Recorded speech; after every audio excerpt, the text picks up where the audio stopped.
네, 여러분 반갑습니다. 평복TV 5회차 방송 시작하겠습니다.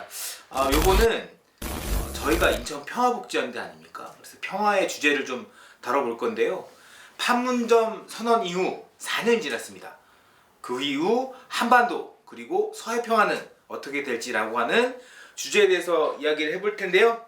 오늘 패널 특별한 분 모셨는데요. 직접 소개 부탁드립니다. 네, 안녕하세요. 서해오도 평화운동본부 집행위원회 간사를 맡고 있습니다. 네, 편하게 그냥 박간사라고 부르시면 될 것 같습니다. 네, 박간사님 와주셔서 감사합니다. 네. 그래서 오늘의 주제는 2018년 4월 27일에 판문점 평화의 집에서 남북 정상회담이 있었습니다. 그리고 4년이 지났고 그리고 문재인 정부에서 윤석열 정부로 바뀌는 상황이 됐습니다. 그래서 이 판문점 선언이 어떻게 평가되어야 하는지 그리고 앞으로 평화의 정세 그리고 인천의 정세는 평화 정세는 어떻게 해야 되는지를 좀 이야기해 보도록 하겠습니다. 방금 말씀드린 것처럼 2018년 4월 27일에 판문점 선언이 있었는데요. 주요 내용을 좀 살펴보고 판문점 선언의 4년 후 현재 상황이 어떤지 좀 이야기를 부탁드리겠습니다. 네, 판문점 선언은 2018년 4월 27일 판문점에서 만났죠. 14선언 이후에 11년 만에 남북 정상들이 만나서 대단히 중요한 합의를 했습니다. 한반도와 평화 번영의 새 시대를 열겠다라고 두 정상이 두 손 꼭 잡고 천명을 했고, 그래서 구체적으로 남북관계 발전, 군사적 긴장 완화, 한반도의 완전한 비핵화와 평화 정착, 그리고 정상회담 정례화를 합의를 했습니다. 이때만 해도 제가 이제 서해오도 평화운동본부라고 말씀을 드렸는데요. 서해오도 주민들이 간절히 원하는 게 평화입니다. 그래서 판문점 선언 이후에 정말 이제 평화가 왔다. 이제 마음 안 졸이며 살 수 있겠다. 라고 대단히 기뻐했죠. 근데 4년이 지난 이후 정확하게 얘기하면 2020년부터 남북관계가 꼬이기 시작했습니다. 그때부터 지금까지 남북관계는 계속 나빠지고 있는 상황이다 라고 보시면 될 것 같고요. 판문점 선언에서는 정말 이 한반도 평화를 위한 정말 중요한 합의들을 많이 했어요. 남북 공동 연락사무소 설치도 하고 철도도 연결하고 DMZ를 평화지대로 만들고 더 중요한 서해 평화 수역을 설정하자, 그리고 분축도 하자, 종전선언도 하자, 이렇게 다양하게 합의를 했는데, 그래서 이제 정말 한반도의 분단 체제가 아니라 평화 체제가 올 거다라고 많은 국민들이 기대를 하고 지켜봤죠. 그래서 더 중요했던 건 이 남북 정상회담이 북미 정상회담까지 이끌어내면서 진짜 이제는 진정한 평화가 온다라고 기대를 했는데, 지금은 거의 판문점 선언이 사문화? 왜냐하면 남북 간의 정상들이 했던 합의가 거의 이행되지 않았거든요. 그래서 이게 진짜 평화가 올 거라고 했지만 불완전하고 아슬아슬한 평화가 유지됐다라고 이렇게 평가를 내릴 수 있을 것 같습니다. 그때 기억이 나요. 이제 남과 북 정상이 만나고 또 이제 북미 대화까지 이어지면서 진짜 이러다가 평화협정 체결되는 거 아니야? 이런 아주 행복한 예상들도 했었는데 실현되지가 못했습니다. 그리고 특히 인천은 이 평화의 문제에 굉장히 민감할 수밖에 없는 그런 지역이고, 특히나 서해 오도에서 이제 교전도 가끔 발생하고 그런 문제가 있기 때문에, 그래서 이 선언이 결국에 아까 말씀하신 사문화된 것 같다라고 하셨는데, 그렇게 된 상황의 원인은 좀 뭐라고 볼 수 있을까요? 일단은 판문점 선언이 실현되지 못했던 건 내적으로는 문재인 정부와 그리고 여당인 민주당이 정말 이행할 의지가 있었냐라고 하는 좀 의구심을 표할 수밖에 없고요. 그래서 이행 의지가 부족하지 않았냐라고 하는 것과, 그리고 외적으로는 이 판문점 선언이 하고 9월달에 또 평양선언이 있었죠. 평양선언 때 판문점 선언 이행을 위한 후속 군사 합의를 또 군사적인 중요한 합의를 했습니다. 미국의 입장에서는 남과 북이 너무 손잡고 앞으로 가고 있는 거죠.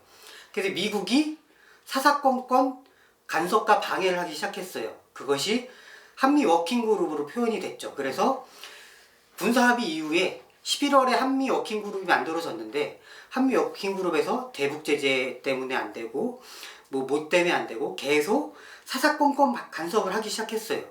근데 이것을 문재인 정부랑 민주당이 이것을 그냥 남과 북의 힘으로 뚫고 가는 것이 아니라 미국 눈치 보느라 급급했죠. 어떻게든 미국을 설득해야 된다.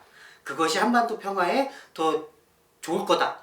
라고 하는 좀 제가 생각하기에는 잘못된 판단으로 미국 눈치 보느라 이 판문점 선언이 이행되지 않았다라고 저는 생각을 합니다. 미국의 눈치 그리고 이를 이끌어가야 되는 집권 여당의 의지가 좀 부족했다. 그렇게 볼 수 있을 것 그쵸? 같은데요. 네. 180석의 거대 여당이라고 하는데요.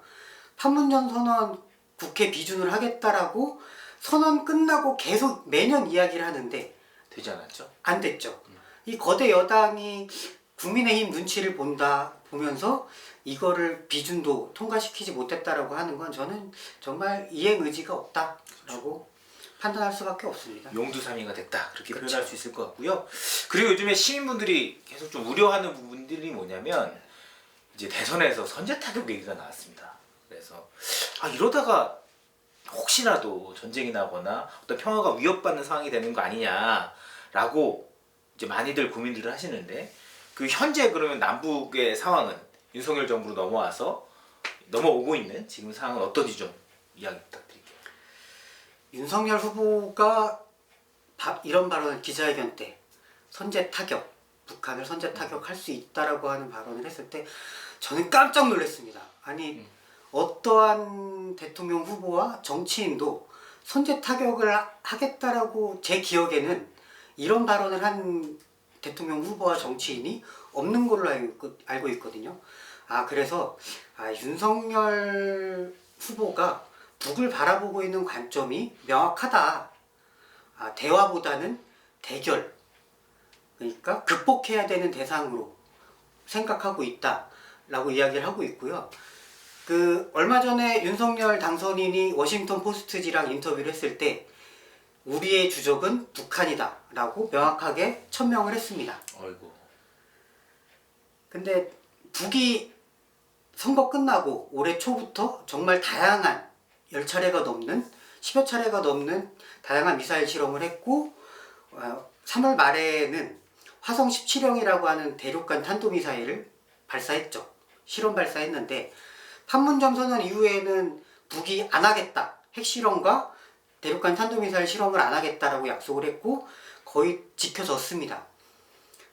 그런데 윤석열 당선인이 되자마자 북이 이렇게 한다라고 하는 건 북도 윤석열 정부와 대화할 의지가 없다라고 하는 것을 좀 강력하게 표현한 것이 아닌가 하고요. 그리고 얼마 전에 25일 날 인민군 창건 90돌 맞이한 열병식을 밤에 열렸는데 김정은 국무위원장이 심각한 발언을 했죠.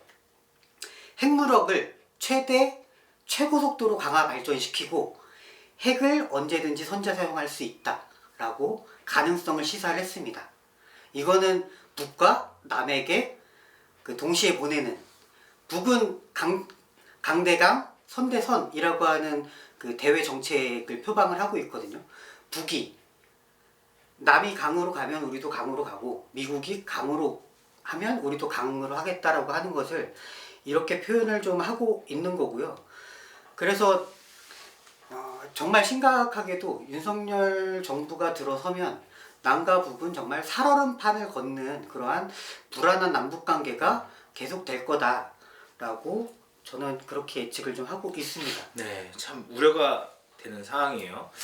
그럼 이제 대선 당시 그렇게 이야기를 했고 남북 정세가 이렇고 그러면 윤석열 정부는 대북 정책을 공약에서도 볼 수 있겠지만 어떻게 좀 펼칠 거라고 보십니까? 윤석열 후보가 대북 공약을 첫 번째가 남북관계 정상화거든요. 남북관계 정상화라고 하는 건 문재인 정부의 남북관계가 어떻게 보면 비정상이었다라고 이야기를 하고 있고 그래서 이 남북관계 정상화를 하겠다. 그 첫 공약이 북한의 완전한 비핵화 실현입니다. 세부 조건을 보면요. 북이 먼저 비핵화해라. 그러면 우리가 보상을 하겠다. 윤석열 후보도 대화를 이야기해요. 남북관계에서 대화를 해야 된다. 문재인 정부가 대결 모드였다라고 그 윤석열 당선인은 평가를 하고 있고요. 그래서 우리는 대화를 한다. 근데 대화에 조건이 붙었죠. 너네 먼저 비핵화를 해.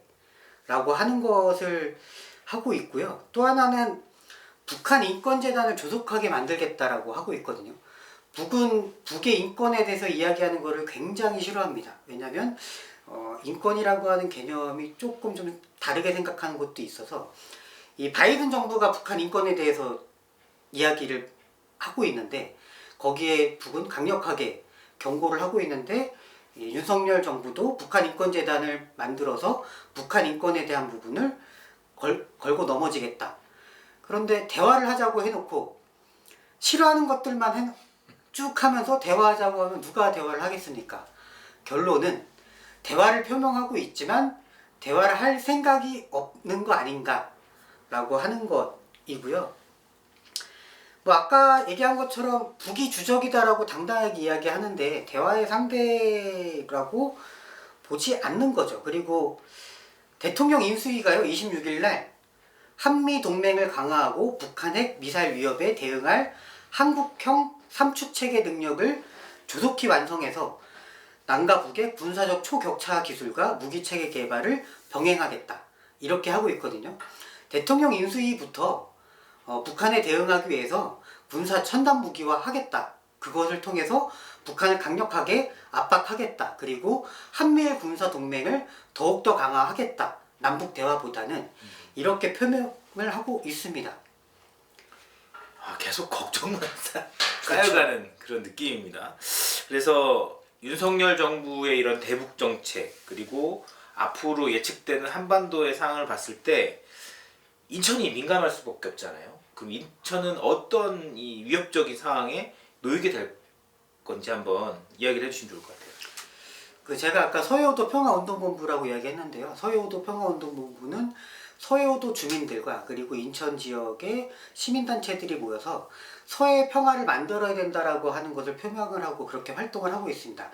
근데 그러면 왜 서해 평화를 이야기를 하느냐? 인천은 그 대북 접경 지역이죠. 한강 하구와 서해 5도, 서해를 품고 있습니다. 근데 한국전쟁 이후에 남과 북이 군사적으로 분쟁이 일어나는 지역이 서해입니다. 서해오도 인근. 그래서 1차 연평해전, 2차 연평해전, 대청해전, 그리고 연평도 포격. 이렇게 한국전쟁 이후에 정말 민간인이 희생당할 정도로 큰 군사적 분쟁이 다 서해에서 일어났다라고 그렇죠. 하는 거고 서해는 인천의 앞바다인 거죠. 그래서 남북관계가 삐걱대면요. 일단 첫 번째로 서해오도 주민들은 생존의 위협을 받습니다. 그리고 인천 시민들은 내륙에 있어서 이거를 언론으로만 그냥 하는데 정말 남과 북이 연평도 포격을 뛰어넘는 더 큰 국지전이 발생을 했을 때 인천 내륙의 시민들의 안전도 장담할 수가 없는 거 아니냐라고 하는 거고요. 실제로 3월 말에요. 그 판문점 선언 이후에 서해 5도 위에 있는 게 황해도인데 황해도에는 북한의 해안포대가 약 2,000포대가 있다라고 추정을 하고 있습니다. 2,000포대 이상. 근데 판문점 선언 이후에 그 포문이 남과 북의 합의로 인해서 포문이 닫혀 있는데 백령도 위에 장산반도의 포문이 열렸습니다. 그리고 3발의 방사포를 4발을 발사했거든요. 판문점 선언 이후에 처음입니다.